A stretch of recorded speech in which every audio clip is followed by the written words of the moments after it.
기도하겠습니다. 사랑과 은혜가 많으신 아버지 하나님, 주님의 은혜에 감사와 찬양을 드립니다. 아버지, 이 시간에도 우리와 함께하여 주시옵시고 우리가 진리를 알아가는 데 부족함이 없도록 도와주시옵소서. 아버지, 이 시대는 자기들이 죄인이라고 하면서도 무슨 죄를 지었는가, 어떤 죄를 지었는가를 잘 모르고 있사옵나이다. 그러나 우리에게 성령을 보내주셔서 우리가 십자가에 못 박혀 죽을 죄인이라는 것을 알게 하시고 우리가 예수 그리스도와 함께 죽은 자가 되게 역사를 해주시니 감사드립니다. 아버지, 우리가 살아가는 동안에 정말 세상에서 죽은 자로 살아갈 수 있도록 역사하여 주시옵소서. 모든 말씀 예수 그리스도의 이름으로 기도했습니다. 아멘. 로마서 5장 8절을 보겠습니다. 신약성경 245쪽입니다. 제가 읽어드리겠습니다. 우리가 아직 죄인 되었을 때 그리스도께서 우리를 위하여 죽으심으로 하나님께서 우리에게 대한 자기의 사랑을 확증하셨느니라. 아멘. 하나님의 사랑입니다. 예수 그리스도를 통해서 우리에게 나타내 보이셨습니다. 하나님은 사랑이라는 말씀은 잘 알고 있지만 하나님의 사랑에 대해서 깨닫고 있는 사람은 지극히 적은 것 같습니다.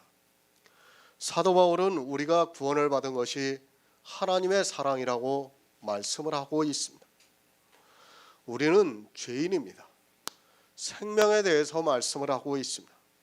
그냥 어떤 도덕적인 죄를 하나 지었다는 말씀이 아닙니다. 그렇게 생명에 대해서 죄인이라서 죽을 수밖에 없는 우리를 위해서 예수 그리스도께서 죽으셨다고 말씀을 하고 있습니다. 죄인이라고 하니까 내가 도덕적인 어떤 죄를 지은 것으로 생각하지 마시기 바랍니다. 그런 죄인이 아닙니다. 사형 선고를 받은 죄인이라는 말씀입니다. 이 세상의 이성을 가지고 우리 죄인을 위해서 예수 그리스도께서 죽으셨다고 하지 마시기 바랍니다. 이 세상은 죄에 따라 다릅니다. 사형 선고를 받는 죄인도 있고, 그리고 벌금만 내면 되는 죄인도 있고, 그냥 훈계로 끝나는 죄인도 있습니다. 성경은 그런 죄인을 말씀하는 것이 아닙니다. 우리가 연약할 때입니다. 사형 선고를 받아서 반드시 죽어야 할 때입니다. 그때 예수 그리스도께서 죄를 지은 우리를 위해서 대신 죽으셨다는 말씀입니다. 하나님의 사랑이 어떠하다는 것을 바로 알고 있어야 합니다. 그것을 말씀하기 위해서 계속해서 사도 바울이 말씀하고 있습니다. 의인을 위하여 죽는 자가 쉽지 않습니다. 선인을 위하여 죽는 자가 혹이 있다고 말씀을 하고 있습니다. 실제 세상에서는 그런 사람이 가끔 있습니다. 그러나 세상의 이치로 살인을 한 자를 위해서 죽는 자는 없습니다.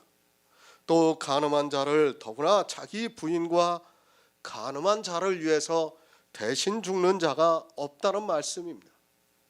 하나님의 사랑이 얼마나 크다는 것을 우리가 조금이라도 깨달아야 합니다. 누가 그렇게 할 수 있습니까?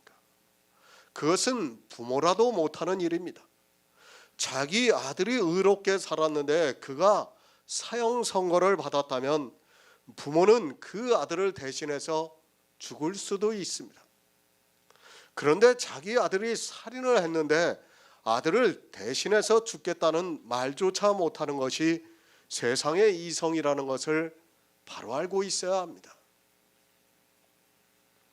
육신의 부모입니다. 살인한 자를 대신해서 죽을 수 없습니다. 그 아들을 대신해서 죽겠다고 하면 세상이 가만히 있지를 않습니다. 그 아들을 위해서 죽는다고 하면 누가 그것을 용납하겠습니까? 그러나 사상이 달라서 그 아들이 사형 선고를 받았는데 아들을 대신해서 죽겠다고는 부모는 말할 수 있습니다. 실제 세상은 독재 정권이 들어서면 이러한 일들이 많이 있습니다. 그러나 아무리 부모라도 못합니다. 우리나라에도 극악무도한 사형수들이 지금도 감옥에 있습니다. 그들의 부모가 그들을 위해서 죽는다고 해보시기 바랍니다. 세상은 그 부모를 칭찬하는 것이 아니라 더 욕을 하게 되어 있습니다. 그러나 하나님께서 그런 우리를 대신해서 예수 그리스도를 죽게 하셨습니다. 로마서의 말씀입니다. 왜 3장에서 율법으로는 죄를 깨달음이라고 미리 말씀을 했는가를 알아야 합니다. 이제 5장에 와서 하나님의 사랑에 대해서 말씀을 하려고 하니까 그 사랑을 깨달을 수 있는 것이 바로 죄입니다. 그래서 율법을 보고 죄를 깨달으라고 말씀을 하고 있습니다. 그러나 이 시대는 율법을 보고 죄를 깨달으려고 하는 것이 아니라 죄를 안 짓기 위해서 율법을 지키고 있습니다. 제가 살인을 하라는 것이 절대로 아닙니다. 성경을 모르면 오해를 하게 되어 있습니다. 아니, 솔직히 말씀을 드려서 이 시대 교인들이 로마서를 본다 해도 도무지 이해가 되지 않는다는 것을 너무 잘 알고 있습니다. 이해를 하지 못하는 것은 그들이 율법을 지키고 있는 것 한 가지만 보아도 쉽게 알 수 있습니다. 그렇게 율법을 지키는 행위가 영적으로 살인을 하는 행위라는 것을 누가 깨달을 수 있겠습니까? 바로 아시기 바랍니다. 예수 그리스도께서 누구를 위해서 죽으셨는가를 알면 됩니다. 그러면 내가 죄인이라는 것을 알 수 있습니다. 다시 말씀을 드리지만 어떤 도덕적인 죄를 진 것으로 생각하지 마시기 바랍니다. 그것이 아니라 의롭다 하심을 얻지 못해서 사형 선고를 받았다는 것을 알고 있어야 합니다. 우리 인생은 모두가 그런 죄를 진 사람입니다. 예수 그리스도께서 이 죄인들을 위해서 죽으셨습니다. 하지만 이 시대는 율법을 지키면서 의인이 되려고 노력을 하고 있습니다.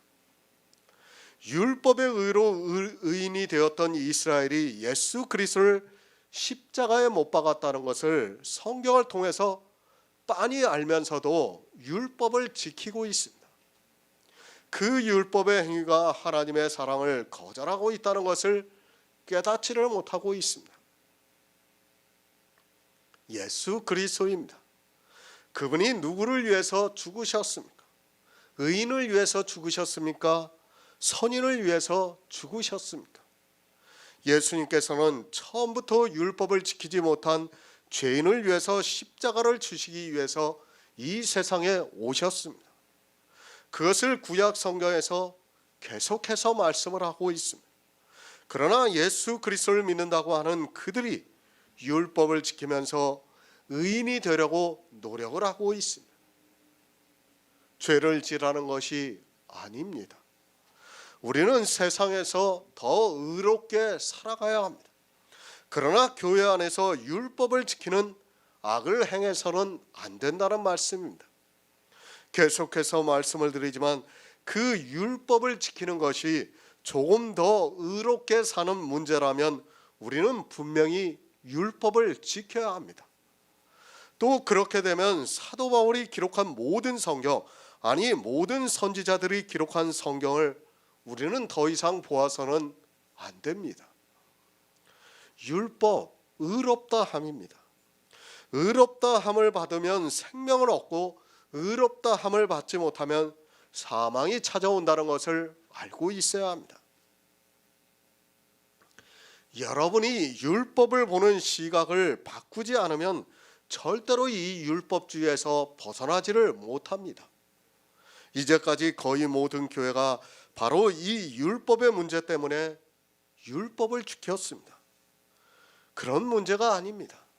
의롭다 하심을 받느냐는 문제입니다. 성경은 정의를 하고 있습니다. 율법으로는 의롭다 하심을 얻을 육체가 없다고 분명하게 말씀을 하고 있습니다. 이 말씀은 율법 아래 있는 우리 인생은 반드시 죽어야 한다는 말씀입니다. 그렇게 반드시 죽어야 하는 우리 인생들에게 새로운 것을 보여주셨고 그것이 우리 안에 탄생이 되어 있는 하나님의 영입니다. 육체는 율법 아래에 있습니다. 그래서 우리 모두가 죄인이라서 반드시 죽습니다. 그런 우리 인생들에게 하나님의 사랑으로 예수 그리스도를 믿음으로 해서 우리 안에 예수 그리스도의 영이 탄생이 되게 하셨습니다. 우리 육체는 율법 아래에 있어 사형 선고를 받았지만 그 영은 율법 아래에 있지 않게 함으로 해서 영원히 살게 하셨다는 말씀입니다. 이 영의 탄생입니다. 하나님의 사랑입니다. 하지만 사람들은 하나님의 사랑을 모르고 계속해서 율법주의에 빠지고 있습니다. 그 율법의 행위로는 저주를 받는다고 분명하게 말씀을 하고 있어도 율법을 지키고 있는 담대함을 보이고 있습니다. 하나님께서 우리에게 어떠한 사랑을 주셨는가를 모르기 때문에 이 시대 교인들이 율법을 지키고 있습니다. 새 번역을 보겠습니다. 그러나 우리가 아직 죄인 되었을 때 그리스도께서 우리를 위하여 죽으셨습니다. 그리하여 하나님께서 우리들에 대한 자기의 사랑을 실증하셨습니다. 반복해서 말씀을 하고 있습니다. 6절에서는 우리가 연약할 때라고 말씀을 하고 있습니다. 그러나 이제 8절에서는 우리가 죄인 되었을 때라고 말씀을 하고 있습니다. 생명에 대한 연약함입니다. 그리고 생명에 대해서 죄인 되었을 때입니다. 이 세상을 살면서 도덕적인 죄를 몇 가지 진 것으로 말씀하는 것이 아닙니다. 율법을 그렇게 생각하지 마시기 바랍니다. 율법을 바로 알아야 합니다. 그런 성도만이 우리가 죄인 되었을 때라는 이 말씀을 바로 깨달을 수 있습니다. 우리가 죄인 되었을 때라는 그 말씀은 우리가 사형 선고를 받아서 죽어야 할 때라는 말씀입니다. 세상 사람들이 생각하는 그런 죄가 아닙니다. 성경은 죄인은 죽는다는 것을 말씀하고 있습니다. 성경을 보는 사람들이 문자는 잘 알고 있지만 그 안에 있는 뜻을 모르고 있습니다. 우리가 구약의 율법을 보아서 잘 알고 있지만 어떻습니까? 율법을 보면 반드시 죽이라고 말씀을 하고 있습니다. 그 죄를 지면 반드시 죽어야 하는 겁니다. 율법은 그렇다는 것을 알아야 합니다. 그런데 사람들은 이 세상의 법정에서 어떤 재판을 하고 판결을 내리는 그런 죄로 생각하고 있습니다. 그것이 아니라 반드시 죽어야 한다는 그런 죄를 성경은 우리에게 말씀하고 있습니다. 죄인 되었습니다. 세상의 상식을 가지고 성경을 보지 마시기 바랍니다. 세상에서는 같은 살인을 했어도 사형 선고를 받는 사람이 있고 또 무기징역을 받는 사람이 있고 또 징역을 몇 년 받아서 감옥에 살다가 형기를 마치고 다시 새 삶을 찾는 사람도 있습니다. 그런 죄인이 아닙니다. 성경에서 죄인이라고 할 때는 반드시 죽어야 하는 죄인을 말씀하고 있습니다. 우리가 구약의 율법을 봐서 잘 알고 있어요. 간음한 자를 어떻게 하라고 합니까? 돌로 쳐 죽이라고 하고 있어요. 그러나 세상에서는 그렇게 판결을 내리지 않아요. 판사가 판단을 하고 그 사람의 또 죄를 뉘우치는가 그런 걸 판단하고 형을 집행해요. 그러니까 어떤 사람은 징역을 5년 살게도 하고 어떤 사람은 징역을 1년 살게도 하고요. 어떤 사람은 그냥 나오게도 하고 있어요. 그러나 성경에서 말씀하는 것은 어떻습니까? 간음한 자는 반드시 돌로 쳐 죽이라고 되어 있어요. 어떤 정황이나 상황을 따지지 않는다는 것을 여러분이 바로 알고 있어야 됩니다. 그런 것을 모르고 율법을 보고 내가 죄를 깨달았다고 하는 사람은 어리석은 사람이라는 말씀입니다. 베드로전서 2장 24절을 보겠습니다. 신약 성경 379쪽입니다. 베드로전서 2장 24절입니다. 친히 나무에 달려 그 몸으로 우리들을 담당하셨으니 이는 우리로 죄에 대하여 죽고 의에 대하여 살게 하시니라. 저가 채찍에 맞음으로 너희는 나음을 얻었나니. 아멘. 우리가 죄인 되었을 때입니다. 우리가 사형 선고를 받았을 때입니다. 친히 나무에 달려 그 몸으로 우리 죄를 담당하셨다고 말씀을 하고 있습니다. 우리는 죄인입니다. 그러면 반드시 나무에 달려 죽어야 합니다. 우리가 이렇게 죽어야 하는데 예수 그리스도께서 친히 우리 죄를 담당하셨다고 말씀을 하고 있습니다. 그냥 죄인이 아닙니다. 성경에서 죄인이라는 말씀을 보면 막연하게 생각을 하고 있습니다. 죄라고 하는 것부터 잘 알아야 합니다. 그냥 그런 막연한 죄를 말씀하는 것이 아니라 반드시 죽어야 하는 죄인을 말씀하고 있습니다.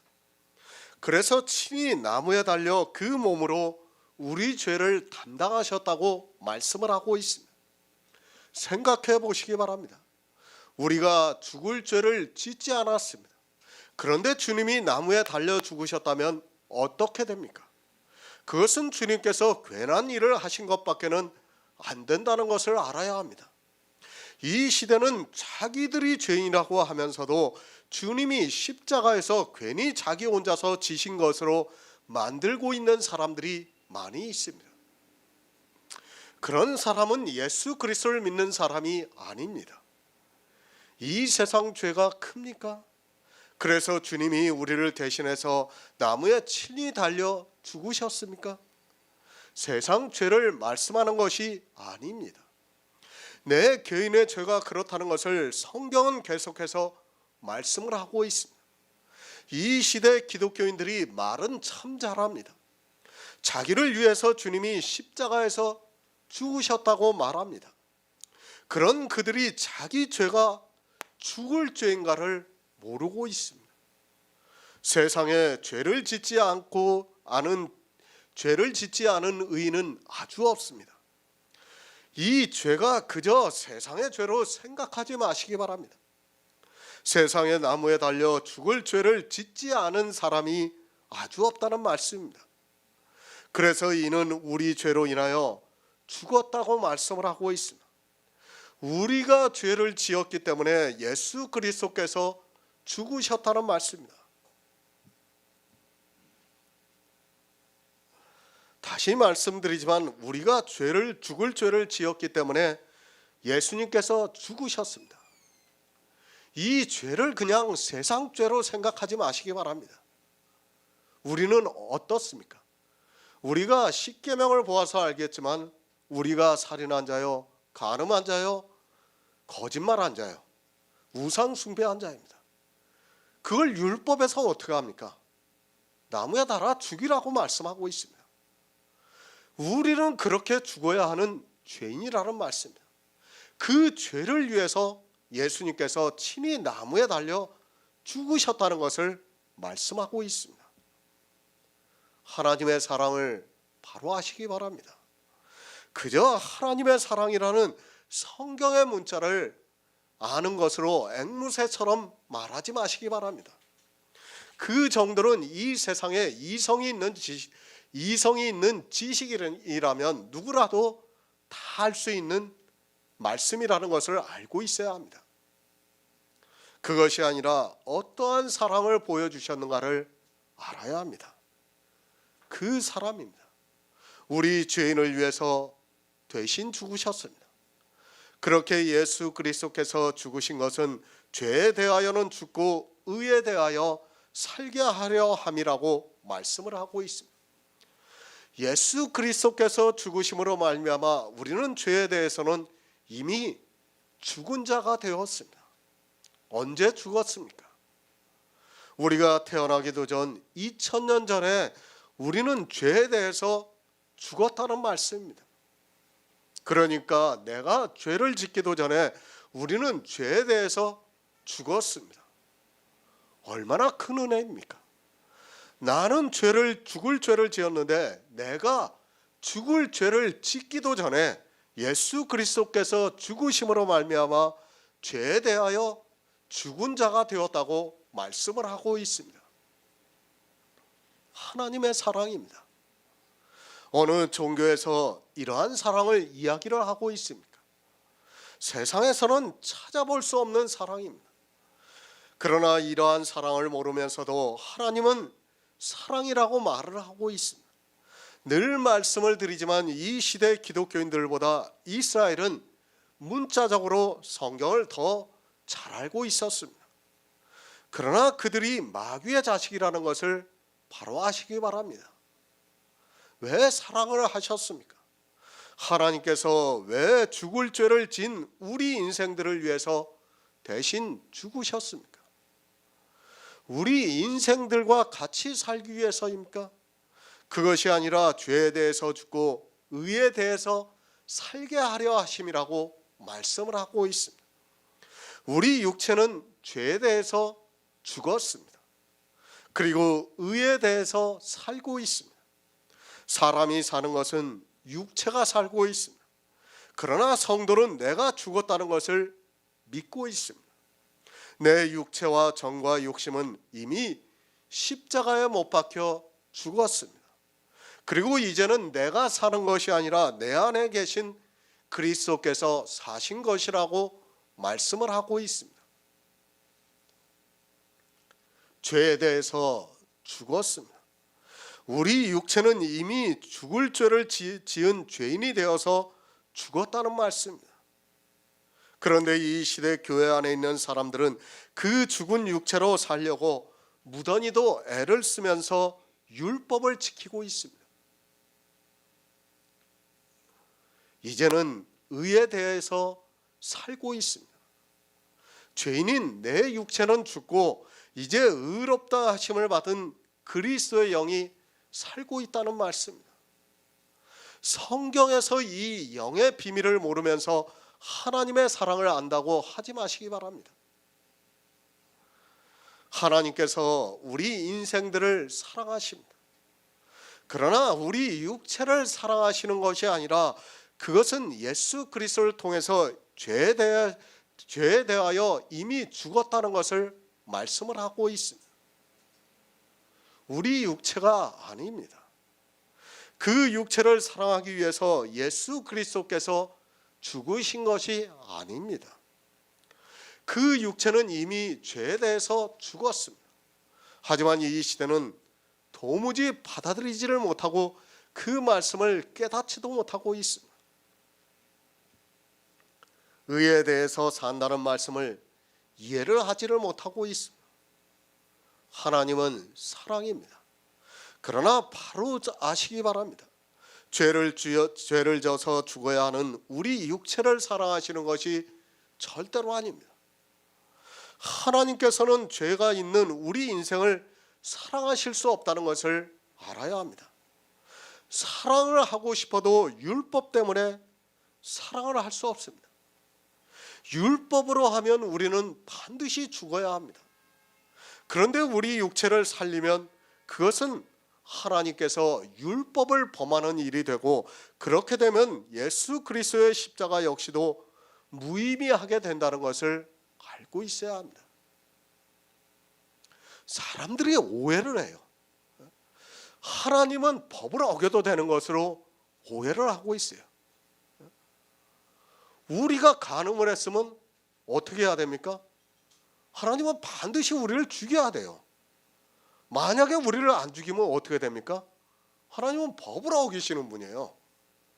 법을 어기시면서까지 우리를 사랑한다는 것은 있을 수 없는 겁니다. 그러면 어떻게 됩니까? 예수 그리스도의 십자가는 우리한테 아무 의미가 없는 거예요. 반드시 하나님도 법을 지키는 가운데서 우리를 사랑하셔야 된다는 말씀입니다. 이 시대는 율법을 모르다 보니까 자기들 마음대로 생각해요. 하나님은 무조건 나를 사랑하시는 걸로 알고 있어요. 그러니까 어떻게 생각합니까? 내 육체를 사랑하는 걸로 알고 있어요. 심지어는 자기 육체가 사랑을 받기 위해서 별별 일들을 다 교회 안에서 하고 있는 것을 볼 수 있습니다.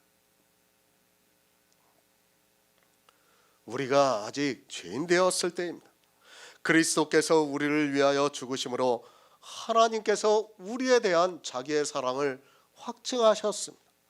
그리스도께서 우리를 위하여 죽으심으로 말미암아 우리 안에 그리스도의 영이 탄생이 되었습니다.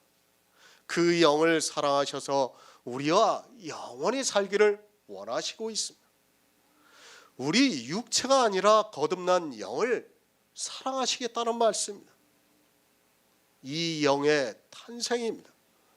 예수 그리스도께서 우리 죄를 위하여 죽으셨습니다.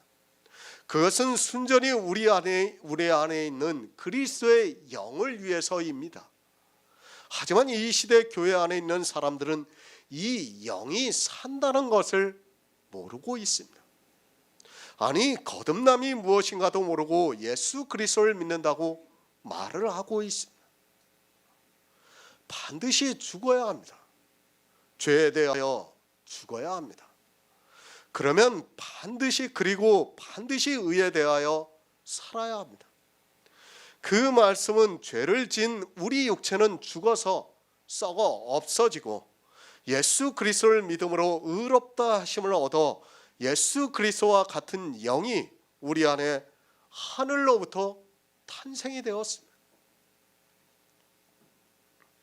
예수 그리스도께서 우리를 위해서 죽으신 이유가 바로 이것 때문입니다. 영을 살리기 위해서입니다. 죄를 지은 육체를 살리기 위해서가 아닙니다. 그것은 죄로 인하여 죽었다고 말씀을 하고 있습니다.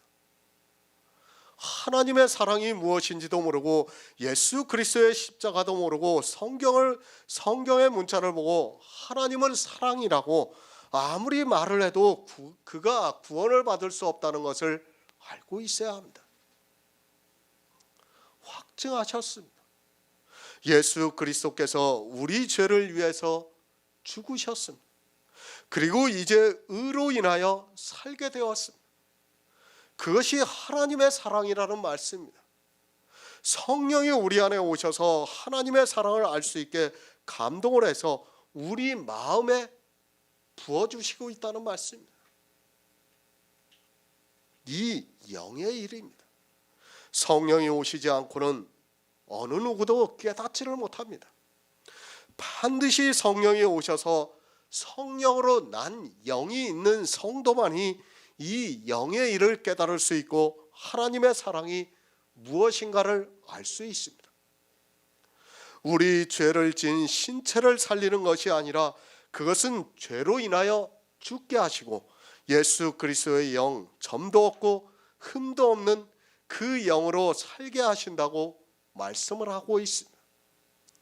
베드로전서 3장 18절을 보겠습니다. 신약성경 381쪽입니다. 베드로전서 3장 18절입니다.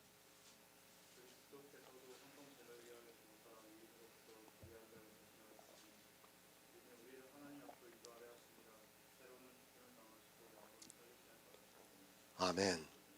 영의 일입니다. 막연하게 생각하지 마시기 바랍니다. 왜 성경이 지혜를 말씀하고 있고 지식을 말씀하고 있고 총명을 말씀하고 있는가를 아시기 바랍니다. 솔직히 이 시대 기독교인들은 거의 다 샤머니즘에 빠져 있다고 해도 틀린 말이 아닙니다. 그들이 예수 그리스도를 믿고 있습니까? 제가 볼 때는 전혀 아닙니다.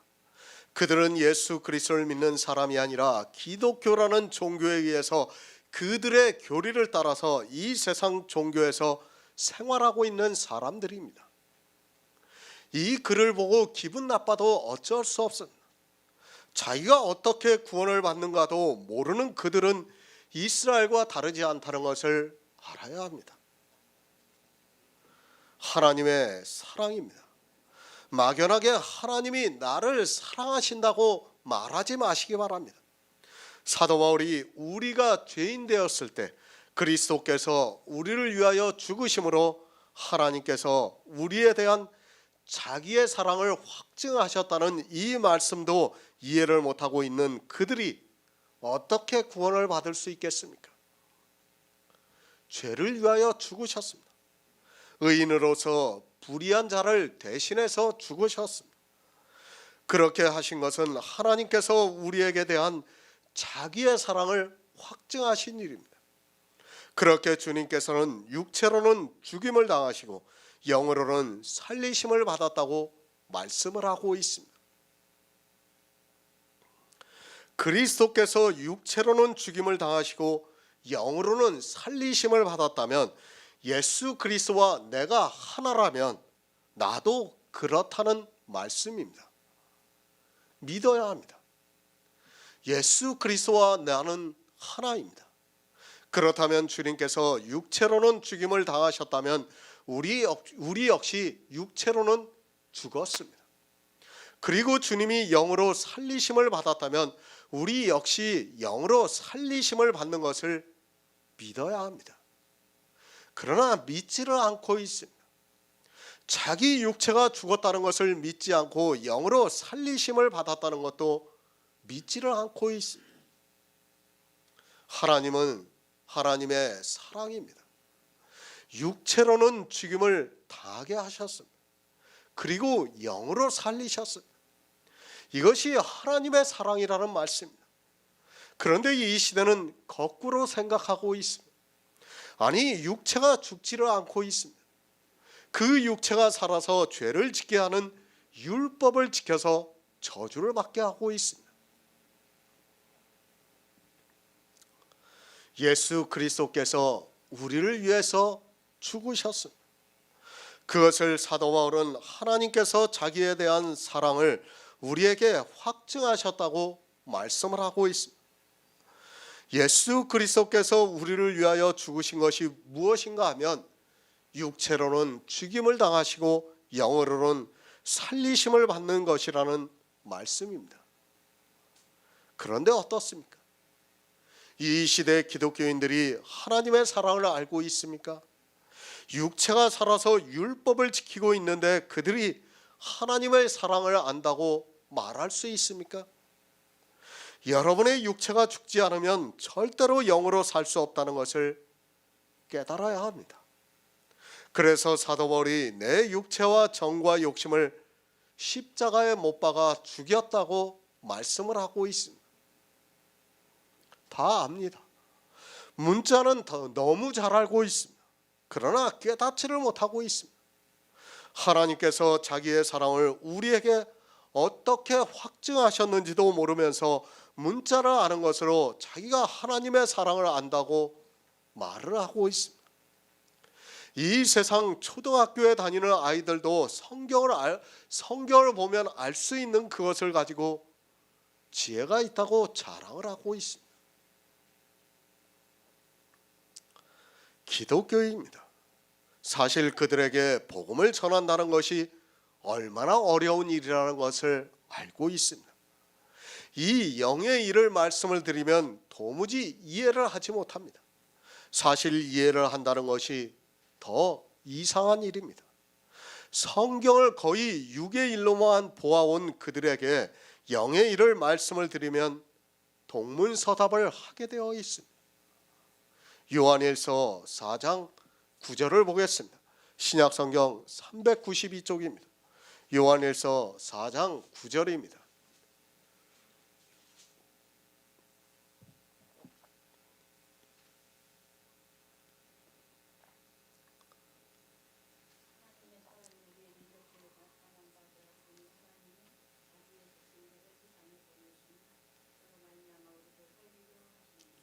아멘.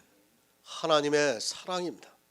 예수 그리스도를 이 세상에 보내심은 저로 말미암아 우리를 살리려 하심이라고 말씀을 하고 있습니다.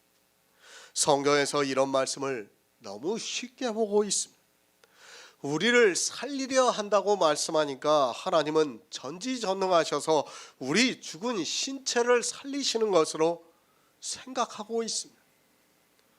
우리 죽은 신체를 살리십니까? 성경 어디에 우리 육체를 살리신다고 말씀을 하고 있습니까? 우리를 살리려 하심이라는 이 말씀을 보고 자기 육체를 생각하고 있습니다. 우리 성도는 그리스도의 사람입니다. 육체는 이미 마귀에게 내어주었습니다. 주님께서 육체로 죽으실 때 우리도 함께 죽었습니다. 그 육체를 살리십니까? 성경 어디에도 육체를 살리신다고 말씀을 하고 있지 않습니다. 우리를 살리신다고 말씀을 하고 있지 우리 육체를 살리신다고 말씀을 하고 있지 않습니다. 하나님의 사랑도 모르면서 이 시대 기독교인들은 하나님께서 자기들을 사랑하신다고 성경의 문자를 보고 이야기를 하고 있습니다. 저로 말미암아 우리를 살리십니다. 우리의 무엇을 살리시는 줄을 모르고 막연하게 우리를 살리신다고 이야기를 하고 있습니다. 우리 무엇을 살리시는 줄도 모르면서 성경에 그렇게 기록이 되어 있으니까 하나님께서 우리를 사랑하셔서 우리를 살리신다고 말을 하고 있습니다. 그저 막연하게 우리를 살리신다고 하니까 그렇게 믿고 있습니다. 그러면서 집단 체면에 걸려 자기들이 구원을 받는다고 말을 하고 있습니다. 살리는 것은 영입니다. 우리 육체가 아닙니다. 육체는 이미 죽었습니다. 그 죽은 것을 다시 살리시겠다는 것이 아닙니다. 하나님께서 죄가 있는 우리 육체를 살리시겠다는 것이 아니라 죄가 없는 그리스도의 영을 살리시겠다는 말씀입니다. 정말 잘 생각해 보시기 바랍니다. 내가 잘한 것 물론 있습니다. 그러나 남들이 알지 못하는 죄도 있습니다. 그런데 우리 육체를 살리시면 어떻게 되겠습니까? 천국은 잘한 것만 밝혀지는 것이 아니라 죄도 다 그대로 드러난다는 것을 알고 있어야 합니다. 만약에 우리 육체가 구원을 받으면 내가 지은 죄가 낱낱이 다 드러나게 되어 있습니다. 자신이 있습니까? 천국에서 영원히 사는데 자신이 있습니까? 내 죄가 드러나도 천국에서 살 수 있는 자신이 있느냐는 말씀입니다. 여러분은 잘 살아서 자신이 있는지 몰라도 저는 자신이 없습니다. 만약에 그런 천국이라면 저는 차라리 포기를 하고 이 세상에서 죄인으로 살다가 그냥 죽고 말겠습니다. 세상에서도 밝혀지지 않은 죄가 천국에서 영원히 살면서 모든 사람에게 밝혀진다면 저는 솔직히 그런 천국에 가고 싶지 않습니다. 물론 천국에 가면 우리가 잘한 것도 밝혀지겠죠. 우리가 얼마나 예수 그리스도를 잘 믿고 예배를 잘 드리고 하는 것도 밝혀지겠죠. 그러나 그것만 밝혀진다고 생각하면 안 됩니다. 정말 우리 마음에서 야, 저 사람 죽이고 싶다 하는 것까지도 다 밝혀져요. 그러면 어떡할 겁니까? 그게 나만 압니까? 천국은 그런 곳이 아니에요. 모든 사람이 다 알게 되어 있어요. 어떻게 살 겁니까? 거기서. 내가 아닌 말로 윤 목사님이 나한테 나쁜 감정을 가졌어. 그런데 천국에 가서 윤 목사님하고 만났어. 그런데 그걸 다 보고 있어. 어떻게 살 겁니까? 거기서. 물론 윤 목사님이 저 끔찍히 생각하시는 거 알고 있어요. 물론 그것도 알겠죠. 그러나 사람이나 영적인 존재나 다 똑같아요. 좋은 것보다는 나쁜 거를 더 기억하게 돼 있어요. 모든 것은 다 그렇습니다. 그렇기 때문에 하나님께서는 우리를 죽이시는 겁니다. 죽이셔야지만 천국에서 같이 살 수 있는 거예요. 사람들이 착각을 합니다. 모르겠습니다. 솔직히 저는 그렇게 살지를 못해서 자신이 없습니다. 그러나 나름대로 잘 산 사람은 자신이 있다고 할지도 모르겠습니다. 그러나 마음에 있던 죄, 그리고 아무도 모르는 그 죄를 천국에 있는 구원을 받은 성도들이 다 알고 있다면 저는 솔직히 얼굴을 다니지 들고 다니지 못할 것 같습니다. 하나님의 사랑입니다. 사람의 생각을 가지고 말하지 마시기 바랍니다. 성경에서 어떻게 말씀하고 있는가를 알아야 합니다. 하나님의 사랑은 자기의 독생자를 세상에 보내셔서 저로 말미암아 우리를 살리는 것입니다. 베드로전서의 말씀과 같이 육체로는 죽고 영으로 살리려 하심이라는 말씀입니다. 신학이 무엇입니까? 그것이 성경보다 우선이 되어서는 절대로 안 됩니다. 기독교의 교리가 성경보다 권위가 있어서는 절대로 안 됩니다. 성도는 성경을 보고 성령의 감동으로 이 영의 일을 깨닫고 있습니다. 그가 신학 박사면 뭐하고 신학교 교수면 뭐합니까? 자기가 어떻게 구원을 받아야 하는 줄도 모르고 있다면 미련한 자에 불과하다는 것을 알고 있어야 합니다. 하나님의 사랑은 우리를 살리시는 것입니다. 어떻게 살리시는가 하면 우리가 아직 죄인 되었을 때 그리스도께서 죽으심으로 우리 역시 그리스도와 함께 그 육체가 죽고 영으로 살리심을 받는 그리스도와 함께 우리 역시 영으로 살리심을 받는 그것이 하나님의 사랑이라는 말씀입니다. 그런데 어떻습니까? 아마도 그리스도 편지를 많은 사람이 본다면 이단이라고 정죄할 것이 분명합니다. 그 영으로 산다는 그것으로 이단이 되고 있습니다. 기독교 조직 신학에서 그들이 배운 것이 신체의 구원이기 때문에 이단이 될 수밖에 없습니다.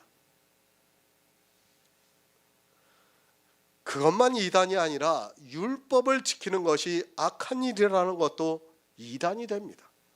성령도 마찬가지입니다. 진리의 영이라고 하면 이단이 됩니다.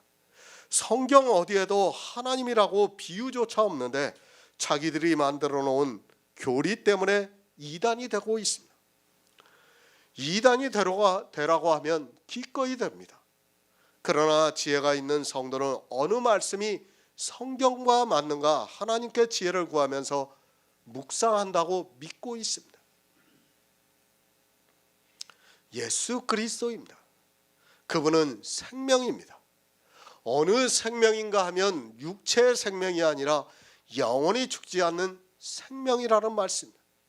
그 생명을 가르쳐주기 위해서 요한복음에서 처음부터 거듭남에 대해서 말씀하고 있지만 거듭남이 무엇인지조차 모르고 살아가고 있습니다. 요한일서 3장 1절을 보겠습니다. 신약성경 390쪽입니다. 요한일서 3장 1절입니다.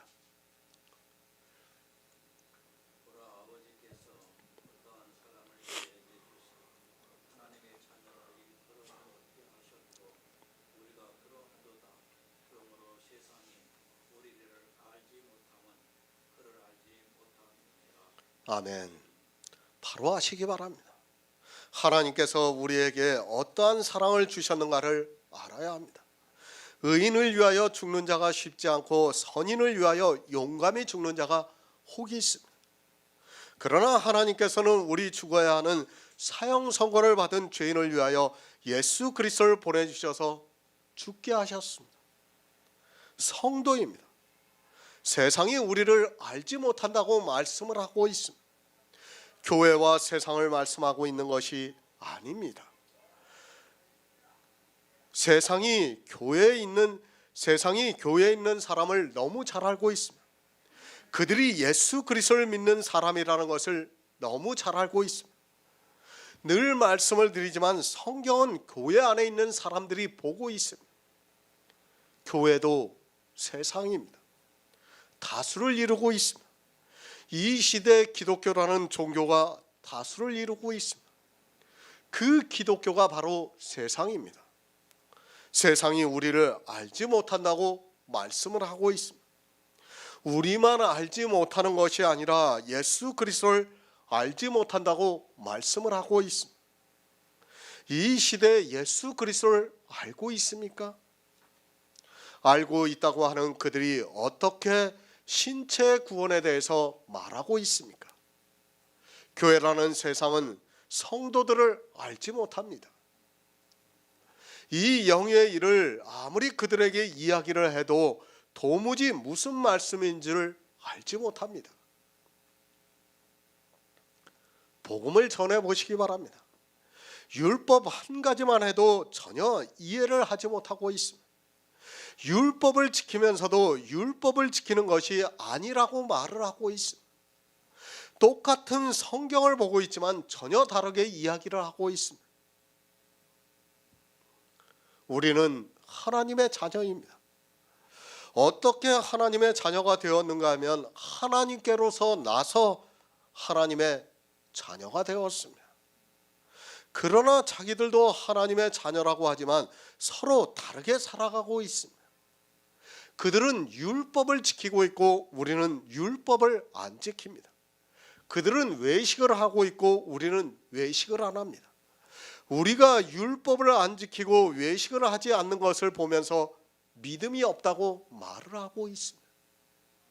영의 일입니다.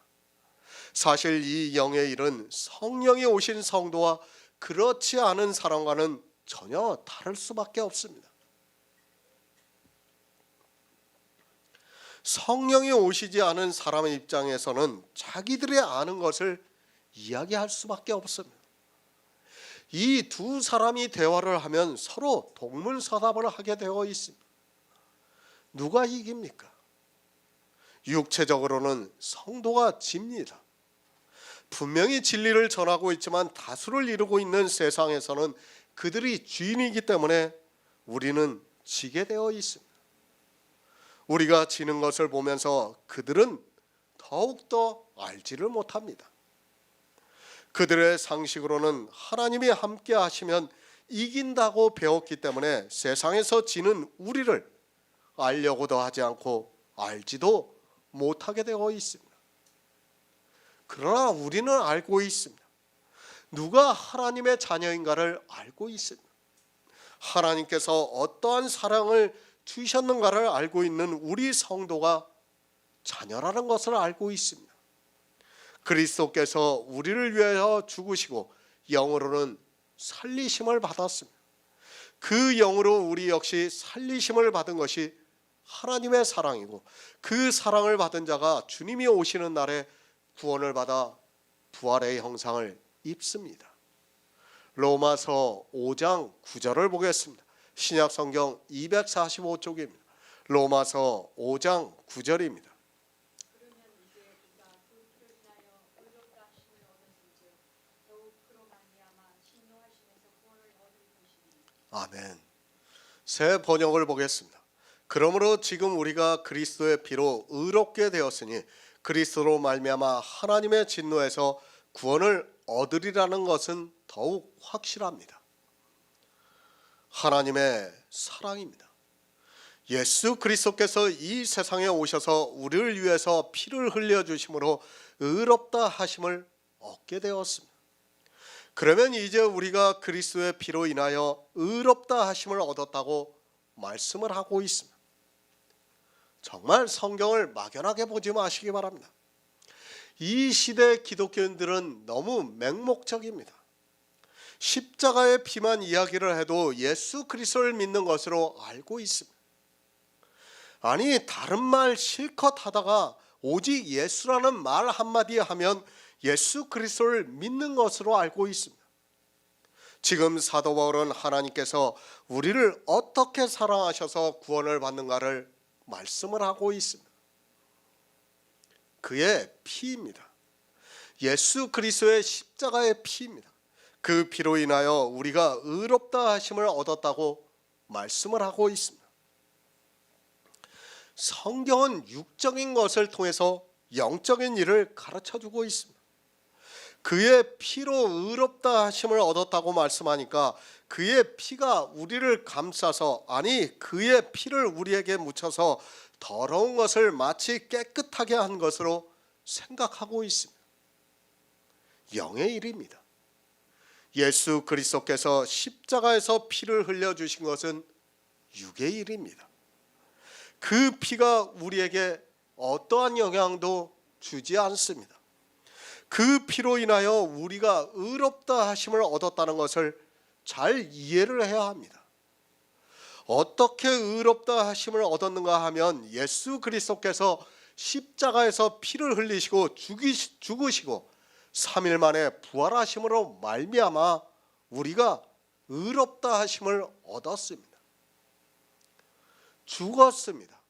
그리고 다시 살아나셨습니다. 피를 흘리고 죽은 것으로 우리가 의롭다 하심을 얻은 것이 아닙니다.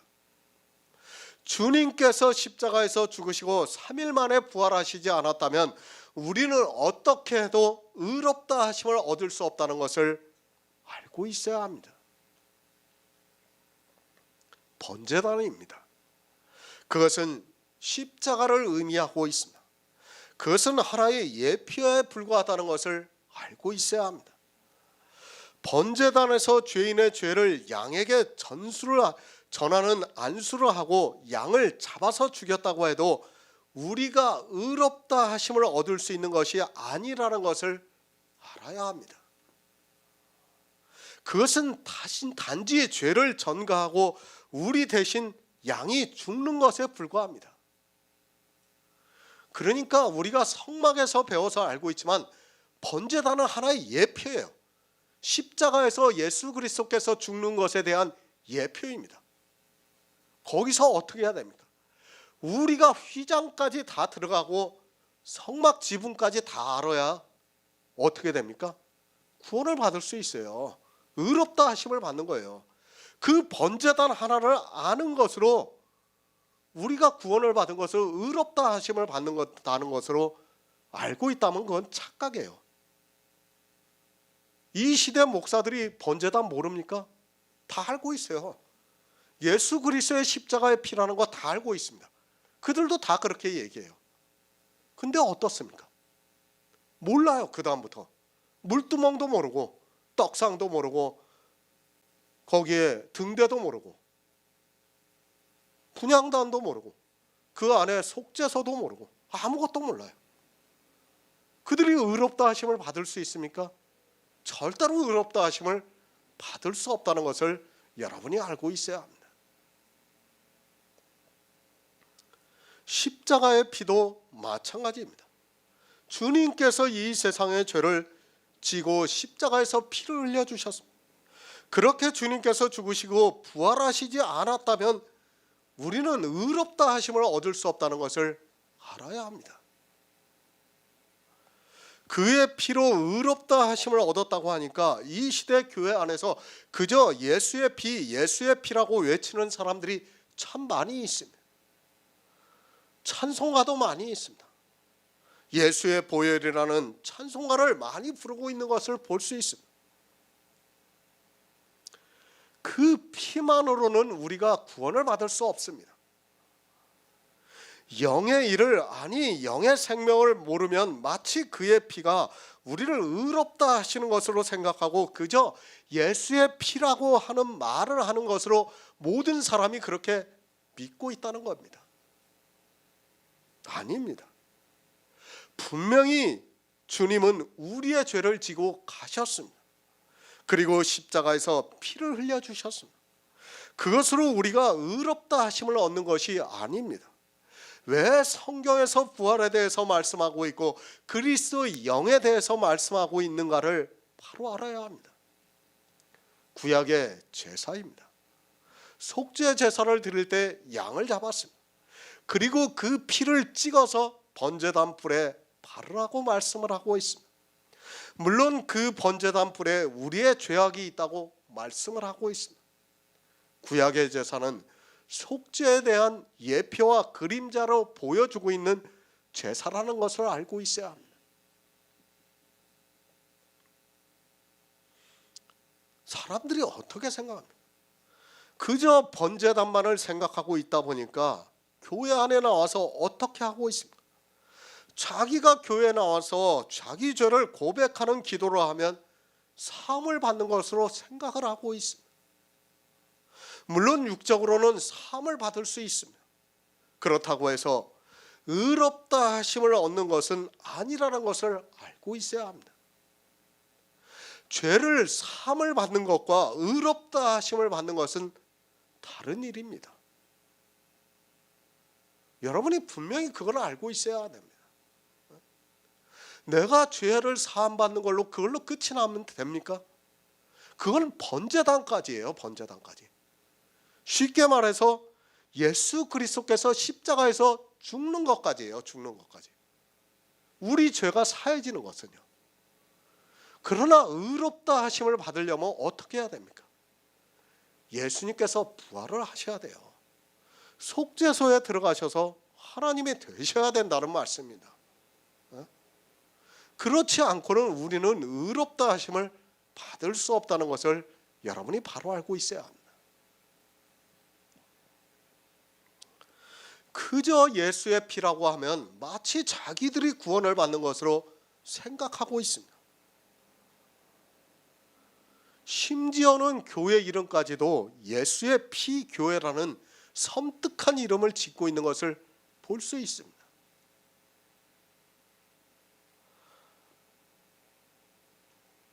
예수님께서 피를 흘려주신 것은 맞습니다. 그러나 예수님께서 영으로 살리심을 받지 않았다면 우리는 어떻게 해도 의롭다 하심을 받을 수 없다는 것을 여러분이 알고 있어야 합니다. 영으로 살리심을 받았습니다. 그렇게 주님이 부활의 첫 열매가 되심으로 해서 우리에게 주님과 똑같은 영이 탄생이 되었습니다. 그 영을 의롭다 하시는 것이지 우리 육체를 그의 피를 발라서 의롭다 하심을 얻는 것이 아니라는 것을 알고 있어야 합니다. 그런데 이 시대는 자기들의 신체가 의롭다 하심을 받는 것으로 생각하고 있습니다. 왜 그런 생각을 합니까? 번제단을 문자 그대로 보고 있기 때문입니다. 번제단에서 양의 피를 발라서 번제단 뿔에 바르는 것으로 사함을 얻는 것으로 율법에서 말씀을 하니까 마치 지금도 그의 피가 나를 발라서 내 죄를 씻어서 의롭다 하심을 받는 것으로 생각하고 있습니다. 번제단은 속죄의 의미입니다. 우리가 속죄를 받았다 해서 의롭다 하심을 받았습니까? 번제단에부터 속죄소까지 하나예요. 하나. 어느 하나만 띄워놓고 얘기를 한다 그러면 성경은 더 이상 말씀할 우리가 깨달을 필요도 없는 겁니다. 번제단까지만 들어가면 뭐합니까? 물두멍에서 씻어야 되고 거기서 떡상을 알아야 되고 등대를 알아야 하고 분향단을 알아야 되고 휘장을 알아야 되고 속죄소까지 들어가야 돼요. 우리가 들어가지 않으면 어떻게 됩니까? 속죄소를 우리 한 사람이 들어갈 수 있습니까? 못 들어가요. 우리는 들어가면 그냥 죽습니다. 그걸 이미 구약에서 다 보여주셨습니다. 누구만 들어갈 수 있습니까? 대제사장만 1년 1차례 들어갈 수 있어요. 그건 누구를 예표한 겁니까? 예수 그리스도께서 단번에 죽으시고 들어가시는 것을 예표로 했어요. 그것을 히브리서에서 말씀하고 있지 않습니까? 저가 휘장 안으로 들어가셨다고 말씀을 하고 있어요.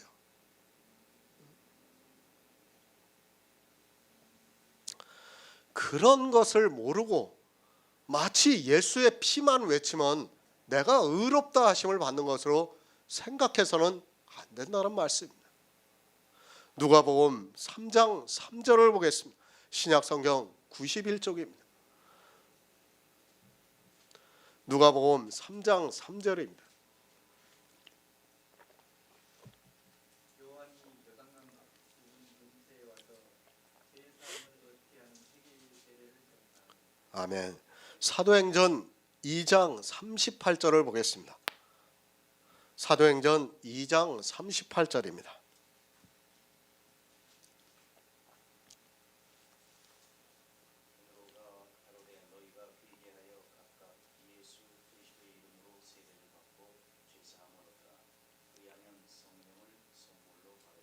아멘. 똑같은 죄사함이에요. 그런데 두 죄사함은 전혀 다른 죄사함을 지금 성경이 말씀하고 있습니다. 요한이 세례를 주고 있습니다. 그것을 죄사함을 얻게 하는 회개의 세례라고 말씀을 하고 있습니다. 예수님이 구속의 일을 하시기 전에 세례 요한이 먼저 나타나서 회개의 세례를 전파하고 있습니다. 그것을 죄사함을 얻게 하는 회개의 세례라고 말씀을 하고 있습니다. 사람들이 요한에게 와서 세례를 받았습니다. 요한의 행적에 대해서는 우리가 성경을 보아서 잘 알고 있습니다. 그가 회개의 세례를 베풀 때 많은 사람들이 와서 세례를 받았습니다. 죄사함을 얻게 하는 세례라고 하면서 받게 했습니다. 그 세례가 가르쳐주는 것이 무엇입니까? 세례가 아니라 침례라고 해야 맞습니다. 그 침례가 의미하는 것이 무엇입니까? 물속에 들어갑니다. 그것은 내가 죄로 인하여 죽는 것을 예표로 하고 있습니다. 그리고 물속에서 나옵니다. 그것은 죽은 내가 나오는 것이 아니라 이제 새 생명이 나오는 것을 예표로 하고 있습니다. 사람들은 이 회개의 세례를 받으려고 요한에게 나와서 받았습니다. 그 세례가 무엇을 의미합니까? 죄사함을 의미를 하고 있습니다. 그러니까 사람들은 잘 이해를 하지 못했을지라도 죄로 인하여 죽는 것을 의미하고 있었다는 말씀입니다. 세례 요한이 나타나서 이렇게 세례의 회개를 전파하고 많은 사람이 세례를 받았습니다. 그 세례를 받는 것으로 구원을 받았습니까? 절대로 아닙니다. 그것은 하나의 예표입니다. 세례 요한의 세례를 받고 사도행전의 세례를 모른다면 그는 구원을 받을 수 없다는 말씀이에요. 세례 요한의 세례는 사도행전의 세례를 예표로 가르쳐 주는 거예요. 그 세례를 똑같은 죄사함의 세례라고 말씀을 하고 있지만 하나는 예표고 하나는 실제라는 것을 여러분이 알고 있어야 합니다.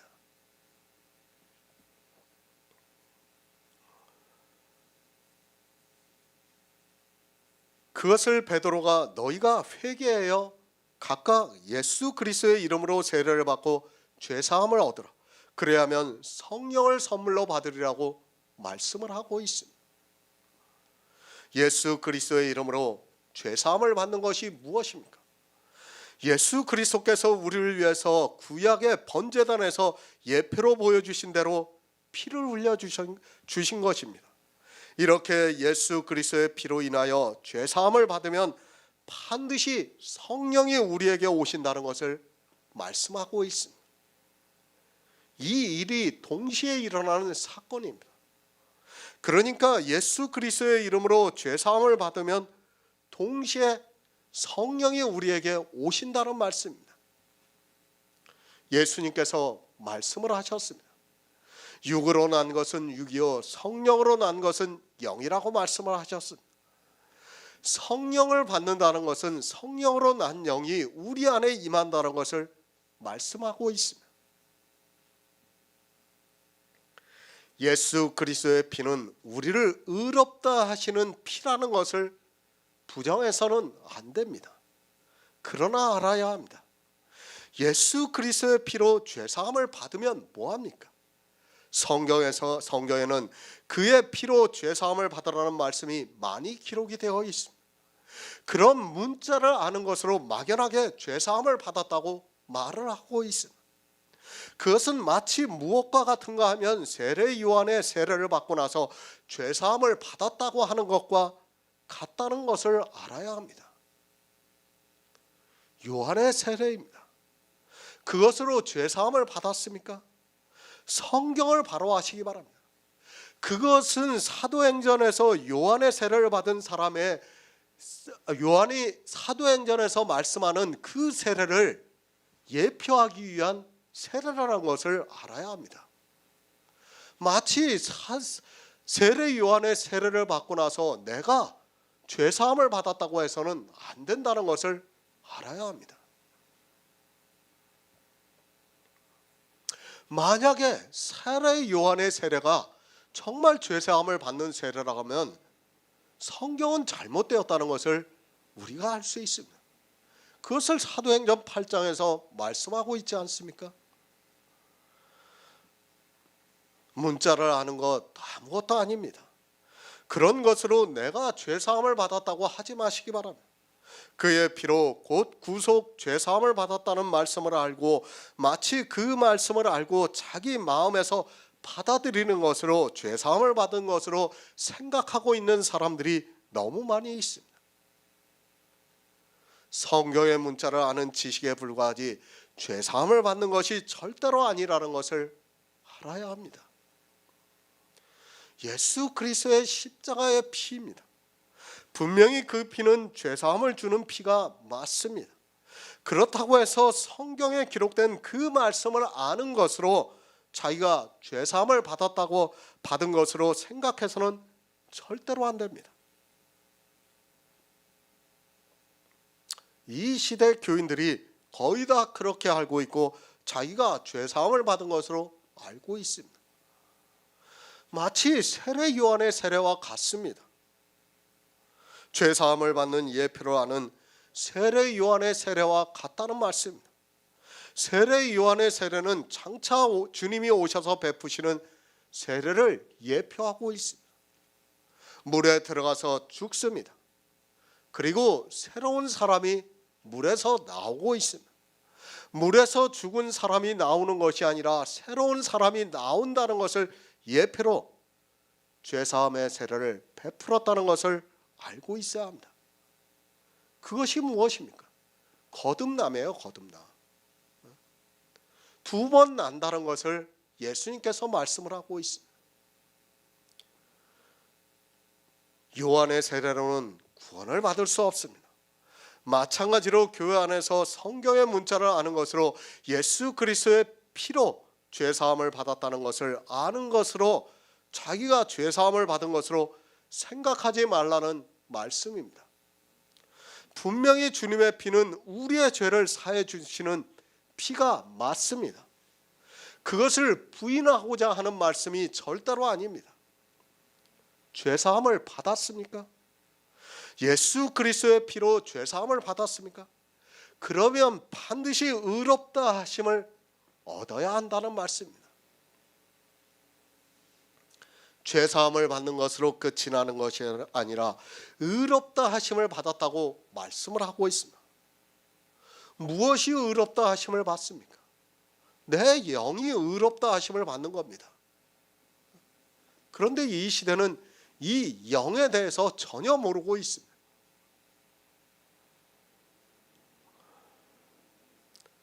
아니, 자기들의 신체가 의롭다 하심을 받는 것으로 생각하고 있습니다. 조금 더 구체적으로 말을 하면 영과 육이 아주 두루뭉실하게 어떻게 결합이 되는지 그것도 모르면서 아주 두루뭉실하게 이야기를 하고 있습니다. 어떻게 합니까? 그걸 그림으로 그려놨죠. 신체는 똑같은 신체를 그려놓고 흰 옷을 입고 공중으로 들림을 받는 것을 그림을 그려놨어요. 사람들이 생각하는 구원이 바로 그것입니다. 영이라는 것을 명확하게 하지 않고 신체와 영을 두루뭉실하게, 어느 누구도 그걸 말할 수 없으니까 말을 못해요. 목사들도 그냥 구원을 받는다 막연하게 이야기를 하고 있는 거예요.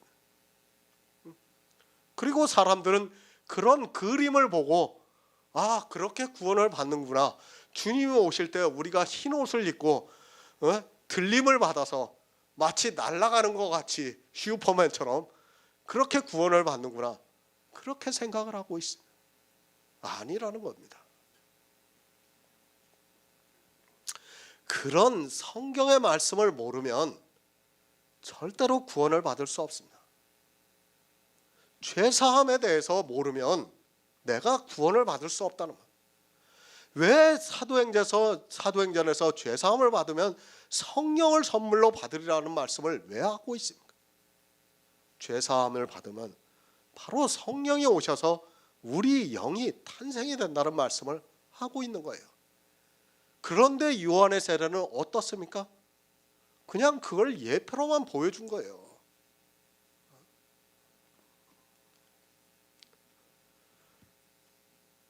성령을 받았습니까? 그 받은 것으로 끝이 납니까? 그냥 성령 받았다고 하면 됩니까? 예수 그리스도의 십자가의 피를 문자적으로 알고 있다고 하면 내 안에 성령이 그냥 오십니까? 예수 그리스도의 이름으로 세례를 받고 죄 사함을 받아라. 그리하면 성령을 선물로 받으리라고 말씀을 하고 있습니다. 세례입니다. 예수 그리스도의 이름으로 세례를 받습니다.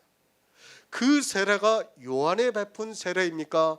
마치 그 세례인 것으로 생각하고 기독교인들은 그 세례를 의식화하고 있고 그 세례를 받음으로 해서 자기가 죄사함을 받고 성령을 선물로 받은 것으로 생각하고 있습니다.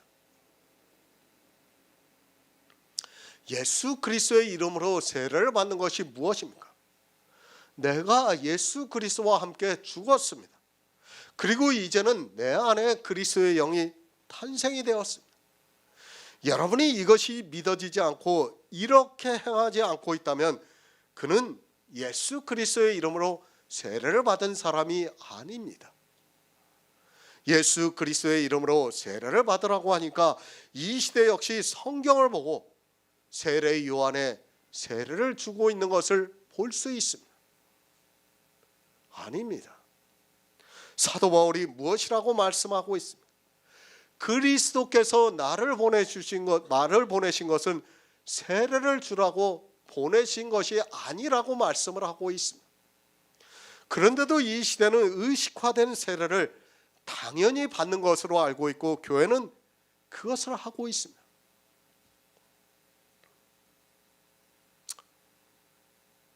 세례 다 받으셨죠? 그거 받을 때 어떻습니까? 내가 이제 진짜 예수 그리스도를 믿는 사람이 되었구나. 아마 다 그렇게 생각했을 겁니다. 그러나 그 세례는 무엇입니까? 요한의 세례와 같은 거예요. 그거는 우리에게 아무 의미가 없어요. 예수 그리스도를 믿지 않으면, 그리고 성령이 오셔서 내 안에 그리스도의 영이 탄생이 되지 않으면 그는 세례를 받은 자라고 할 수 없다는 것을 지금 사도행전에서 말씀을 하고 있는 것입니다. 예수 그리스도의 이름으로 세례를 받으시기 바랍니다. 그 세례는 지금 교회에서 베풀고 있는 세례가 아닙니다. 내가 예수 그리스도와 함께 십자가에 못 박혀 죽었다는 것을 믿고 이제는 내 안에 그리스도의 영이 다시 사신다는 것을 믿는 것이 예수 그리스도의 세례입니다.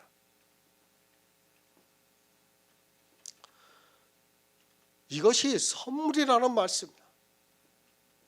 에베소서에서 너희의 구원이 선물이라고 말씀을 하고 있습니다. 우리가 구원을 받은 것은 선물입니다. 죄사함이라는 것을 바로 아시기 바랍니다.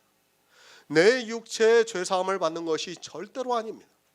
그것은 하나의 예표라는 것을 아시기 바랍니다.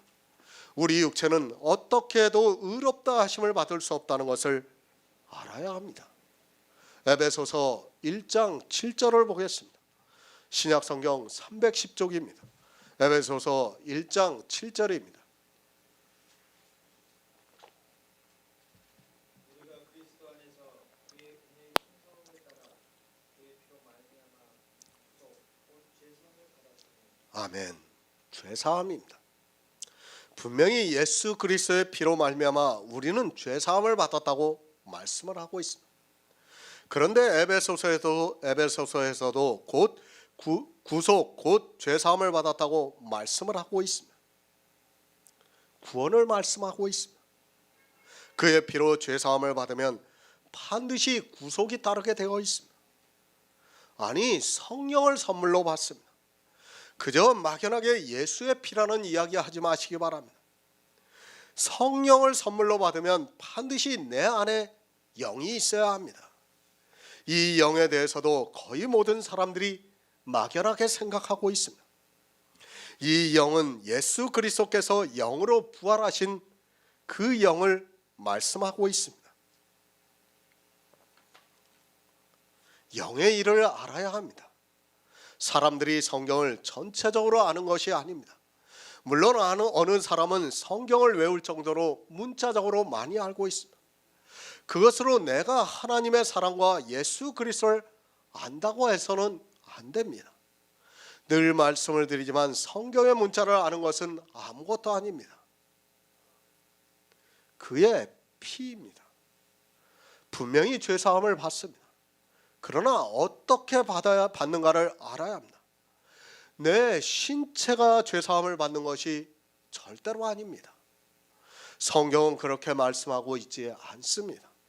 신체가 죄사함을 받는다고 하는 사람은 마치 이스라엘이 번제단에서 제사를 드리고 난 후에 자기 신체가 죄사함을 받았다고 생각했던 것과 같다는 것을 알아야 합니다. 성령을 선물로 받아야 합니다. 그 성령이 오셔서 예수 그리스도의 구속의 은혜를 믿게 역사함으로 해서 내 안에 그리스도의 영이 탄생이 됩니다. 그 영이 의롭다 하심을 얻었다고 말씀을 하고 있습니다. 그리스도로 말미암아 하나님의 진노에서 구원을 얻으리라는 것은 더욱 확실하다고 로마서에서 말씀하고 있습니다. 예수 그리스도가 아니면 우리는 진노를 받을 수밖에 없습니다. 그 진노에서 구원을 얻는 것이 확실하다고 말씀을 하고 있습니다. 에베소서 2장 1절을 보겠습니다. 신약성경 311쪽입니다. 에베소서 2장 1절입니다. 아멘.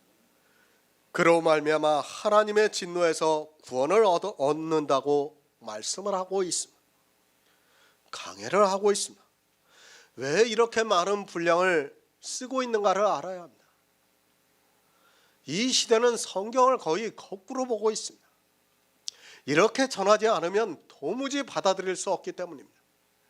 이제까지 기독교라는 종교에서 너무 깊게 그들의 사상에 깊이 빠져 있기 때문에 이렇게 전하지 않으면 사람들이 복음을 받아들일 수 없기 때문에 이렇게 많은 분량의 글을 쓰고 있습니다. 구원을 얻습니다. 계속해서 말씀드리지만 이 시대는 구원을 얻는다는 것도 모르고 살아가고 있습니다. 예수 그리스도의 피로 인하여 의롭다 하심을 얻어서 더욱 그로 말미암아 진노하심에서 구원을 얻었다고 말씀을 하니까 자기 육체가 구원을 얻는 것으로 생각하고 있습니다. 절대로 아닙니다. 우리 육체는 어떻게 되었습니까?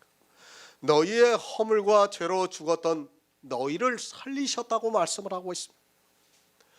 에베소서의 이 말씀도 잘 이해를 하지 못하고 있습니다. 우리 육체는 죽은 자입니다. 사도 바울이 내가 예수 그리스도와 함께 십자가에 못 박혀 죽었다고 말씀을 하고 있습니다. 또 주님께서도 제자 중에 하나가 죽은 자를 장사하고 나서 주님을 따르겠다고 하니까 주님께서 죽은 자로 죽은 자를 장사하게 하고 너는 나를 따르라고 말씀을 하셨습니다. 우리 육체는 진노하심을 받았다는 것을 알아야 합니다. 죽습니다. 믿어야 합니다. 내 육체가 죽었다는 것을 여러분이 믿어야 복음을 깨달을 수 있습니다. 하지만 이 시대는 육체가 죽었다는 것을 받아들이지를 못하고 있습니다. 성경은 분명히 우리가 죽었다는 것을 말씀하고 있습니다. 우리는 이미 율법에 의해서 죽었습니다. 그 율법에 의해서 죽은 우리를 다시 살리시는 것이 절대로 아닙니다. 우리는 진노를 받았습니다. 우리 육체는 진노를 받고 있다는 것을 알아야 합니다. 그것이 무엇인가 하면 육체의 사망입니다. 만약에 예수 그리스도를 믿어서 죽었던 우리 육체를 다시 살리신다면 우리는 다시 죽어서는 안 됩니다. 그렇지 않습니까? 에베소서의 말씀과 같이 죽었던 너희를 다시 살리신다고 하면 우리는 다시 죽어서는 안 됩니다. 그렇지 않습니까? 이 말씀 그대로라면.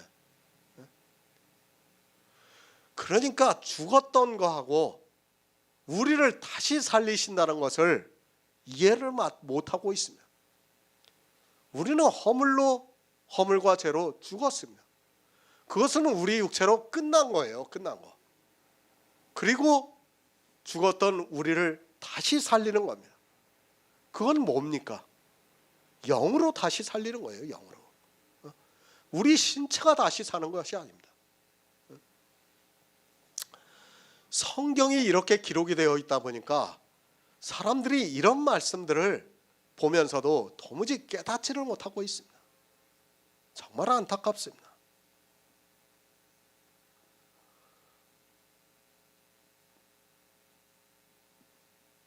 우리 육체가 하나님의 진노하심에서 구원을 받을 수 있습니까? 착각하지 마시기 바랍니다.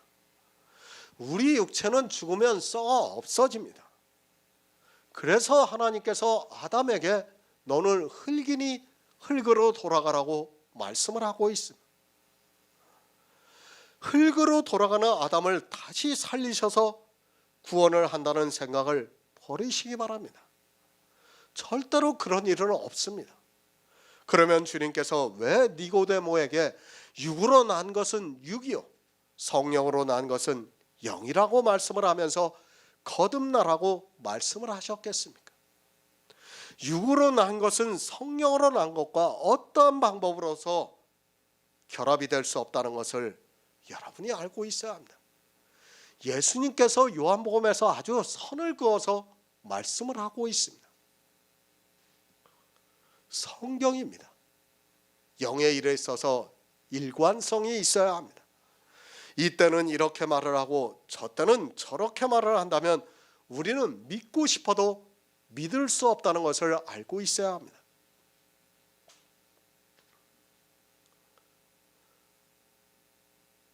육체입니다.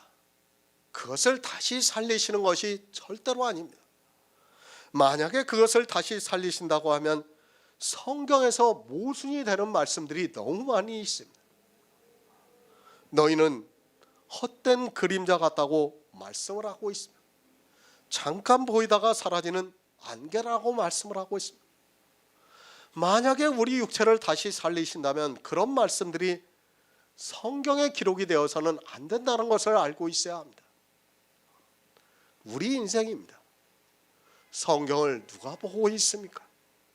교회 밖에 있는 사람이 헛되다는 것이 아니라 교회 안에서 하나님을 믿는다고 하는 우리가 헛되다는 것을 말씀하고 있습니다. 생각해 보시기 바랍니다.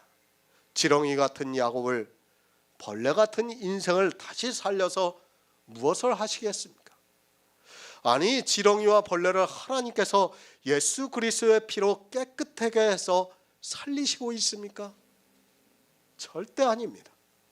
만약에 그것을 살리실 것 같으면 그리고 그 이성을 가지고 그대로 구원을 받을 것 같으면 우리를 벌레라고 지렁이라고 해서는 안 됩니다. 왜 이 시대 기독교인들이 인격 하는가 하면 바로 이 문제가 걸려있기 때문입니다. 자기네들이 신체가 구원을 받아야 하니까 자꾸 인격을 이야기하는 거예요. 하나님과 인격적인 교제를 해야 된다고 하면서 얼마나 고상합니까? 인격이라는 말이. 그런데 성경은 우리에게 인격이라는 단어를 안 쓰고 있어요. 우리는 뭡니까? 벌레예요. 지렁이에요. 그림자예요. 안개예요. 짐승이에요. 성경에서 우리에게 정의하는 단어들입니다. 그걸 깨닫지 못하고 성경을 본다면 그는 아무리 성경을 보아도 복음을 깨달을 수 없습니다. 베드로전서 4장 6절을 보겠습니다. 신약성경 381쪽입니다. 베드로전서 4장 6절입니다.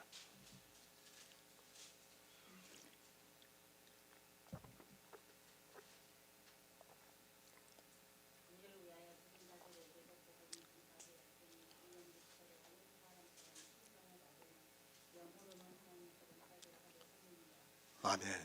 죽은 자들입니다. 육체가 살아 있습니까? 우리 육체는 이미 죽은 자들입니다. 살아있는 육체를 보고 살아있다고 하지 마시기 바랍니다. 그 육체가 살아나는 순간에 여러분에게는 절대로 복음이 전파되지가 않습니다. 아니, 복음을 누군가에서 듣는다고 해도 그것이 믿어지지가 않습니다. 육체가 살아있는 사람에게는 복음이 들려지지가 않는다는 것을 알고 있어야 합니다. 죽은 자들에게 복음이 전파되었습니다. 우리 육체가 살아있다고 해서 살아있는 것이 아닙니다. 영원히 살지 못하는 육체는 죽은 자입니다. 사실 영원이라는 시간에서 보면 우리는 점 하나에도 못 미칩니다. 그렇지 않습니까? 우주가 빅뱅이 130억 년이라고 이야기를 하고 있어요. 그럼 130억 년에서 우리 80년이라는 것은 점 하나에 불과해요. 앞으로 얼마가 갈지를 몰라요, 우리가. 그렇지 않습니까? 우리는 죽은 자라는 것을 믿어야 합니다. 그 죽은 자를 가지고 마치 살아있는 것 같이 살아서는 절대로 안 됩니다. 우리 인생 모두가 죽은 자입니다. 우리 육체는 죽은 자라는 것을 알아야 합니다. 정말 언제 죽을지 모르지만 우리는 죽은 자라는 것을 성경이 죽었다고 하면 죽은 것으로 받아들이시기 바랍니다. 베드로전서에서도 죽은 자에게 복음이 전파된다고 말씀을 하고 있어요. 우리가 죽었다는 것을 받아들여야 합니다. 지금 이 시대에 우리에게 복음이 전파되고 있습니다. 그렇게 복음을 듣고 예수 그리스도를 믿고 있습니다. 그런 우리에게 말씀을 하고 있습니다. 육체로는 사람처럼 심판을 받으나 영으로 하나님처럼 살게 하려 함이라고 말씀을 하고 있습니다. 육체는 어떻게 됩니까? 하나님의 진노를 받는다고 말씀을 하고 있습니다.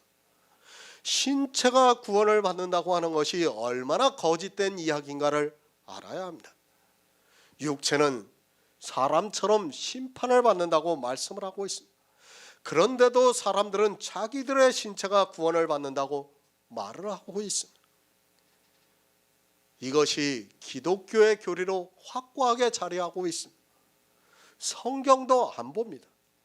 아니, 성경도 그 교리를 흔들 수 없습니다. 그 교리가 침해를 받는다면 성경도 잘못된 것이라고 생각하고 있습니다. 심지어는 성경이 원본이 아니라고 하고 있고 성경이 잘못 번역이 되어 있다고 말을 하고 있습니다. 누가 그렇게 말합니까? 아주 지식이 있다고 하는 사람들이, 그런 목사들이 그렇게 말하고 있습니다. 성경도 잘못 번역되어 있으니까 정말 잘 성경을 보아야 한다고 말을 하고 있습니다. 그런 사람들이 왜 성경을 보는지 도무지 이해가 되지 않습니다. 육체는 심판을 받습니다. 사도 바울이 그로 말미암아 하나님의 진노하심에서 구원을 얻는다고 말씀을 하고 있습니다. 만약에 이 구원이 육체가 심판을 받지 않고 구원을 받는 것이라면 베드로전서는 성경이라고 할 수 없습니다. 아니, 로마서나 베드로전서 둘 중에 하나는 성경이 될 수 없다는 것을 알아야 합니다. 정말 이 시대는 성경을 안 보고 있습니다. 안 본다는 것은 성경에서 진리로 인도하심을 받지 못하고 있다는 말씀입니다. 육체는 사람처럼 심판을 받습니다. 그러나 영으로는 하나님처럼 살게 하려 함이라고 말씀을 하고 있습니다. 구원을 바로 하시기 바랍니다. 사도 바울이 더욱 그로 말미암아 진노하심에서 구원을 얻을 것이라고 말씀을 한 것은 우리 신체가 아니라 예수 그리스도의 피로 의롭다 하심을 얻은 영이 구원을 받는다는 것을 말씀을 하고 있습니다. 그런데 어떻습니까? 성경을 거의 문자적으로 보고 있습니다. 막연하게 구원에 대해서만 말을 하면 됩니다. 진노하심에서 구원을 받는다고 말씀을 하니까 세상 사람들은 진노하심을 받고 자기들은 예수 그리스도를 믿으니까 구원을 받는다고 생각하고 있습니다. 지금 이 시대는 구원에 대해서 전혀 모르고 있습니다. 영입니다. 육체가 아닙니다. 신체의 구원은 거짓이라는 것을 알고 있어야 합니다. 성경에 분명히 영으로는 하나님처럼 살게 하려 하심이라고 말씀을 하고 있는데 이 시대는 이 영의 생명에 대해서 믿지를 않고 있습니다. 아니, 교인들은 이 영의 생명에 대해서 전혀 들어보지도 못하고 있습니다. 그러면서도 자기들이 구원을 받는다고 막연하게 생각을 하고 있습니다. 영입니다. 육체가 아닙니다. 우리 육체는 어떻게 해도 천국에 들어갈 수 없다는 것을 알아야 합니다. 이 시대는 구원에 대해서 너무 모르고 있습니다. 아니, 기독교가 만들어 놓은 교리를 이제는 어느 누구도 바꿀 수 없다는 것을 알고 있어야 합니다. 요한복음 6장 63절을 보겠습니다. 신약성경 155쪽입니다. 요한복음 6장 63절입니다. 살리는 것은 영이니 육은 무익하니라. 내가 너희에게 이른 말이 영이요 생명이라. 아멘. 육이 있습니다. 그리고 영이 있습니다. 예수님께서 육은 무익하다고 말씀을 하고 있습니다. 그런데 이 육을 살려서 구원합니까? 무익한 것을 살려서 구원해서 무엇하겠습니까? 우리가 백해무익이라는 단어를 많이 들었어요. 성경은 백해무익이라고 하지 않지만 무익하다는 것은 백해무익이라는 거하고 똑같은 거예요. 그러니까 아무 쓸모가 없다는 거예요. 예? 도무지 어느 곳에 하나도 좋은 것이 없다는 거예요. 예? 그것을 지금 무익하다고 말씀하고 있는 겁니다. 그런데 그것을 살립니까? 말이 안 되는 이야기를 하고 있는 겁니다. 영으로 살리심을 받습니다. 예수님께서도 분명히 살리는 것은 영이라고 말씀을 하고 있습니다. 이 영이 어떻게 탄생을 하는가 하면 예수 그리스도를 믿음으로 죄사함을 받아서 성령을 선물로 받습니다. 성령이 우리 안에 오시면 우리 안에 그리스도의 영이 탄생이 됩니다. 그 영이 생명이고 그 영을 살리셔서 구원을 하시겠다고 말씀을 하고 있습니다. 구원입니다. 이 시대 구원에 대해서 확신을 하면서 이야기를 하고 있습니다. 교회 나와서 예수 그리스도를 믿는다고 하면서 자기들이 구원을 받았다고 힘주어서 이야기를 하고 있습니다. 그런 그들이 구원을 어떻게 받는 줄을 모르고 있습니다. 구원 못 받습니다. 육체가 구원을 받는다고 하는 사람들은 예수 그리스도를 믿는다고 할 수 없습니다. 그들은 자기 육체를 믿고 있는 사람이며 우상에게 미혹이 되어 있는 사람들입니다. 성경은 육체의 구원에 대해서 말씀하고 있지 않지만 이 시대는 자기 신체가 구원을 받는다고 하면서 심지어는 자기 신체가 구원을 받으니까 천국에서 자기들끼리 만나는 것으로 이야기를 하고 있습니다. 절대로 그런 일이 없다는 것을 바로 아시기 바랍니다. 성경 어디에서 성도들끼리 만난다는 말씀이 기록이 되어 있습니까? 그런 말씀이 있습니까? 없어요, 없어. 진노하심에서 구원을 받습니다. 우리 육체는 이미 심판을 받았습니다. 허물과 죄로 죽었습니다. 비록 그렇게 진노하심을 받았다 할지라도 예수 그리스도로 말미암아 우리 안에 그리스도의 영이 탄생이 되어서 구원을 받는다고 말씀을 하고 있습니다. 진노하심에서 육체가 구원을 받는 것이 아니라 의롭다 하심을 얻은 예수 그리스도의 영이 구원을 받는다는 것을 바로 알고 있어야 구원을 받을 수 있습니다.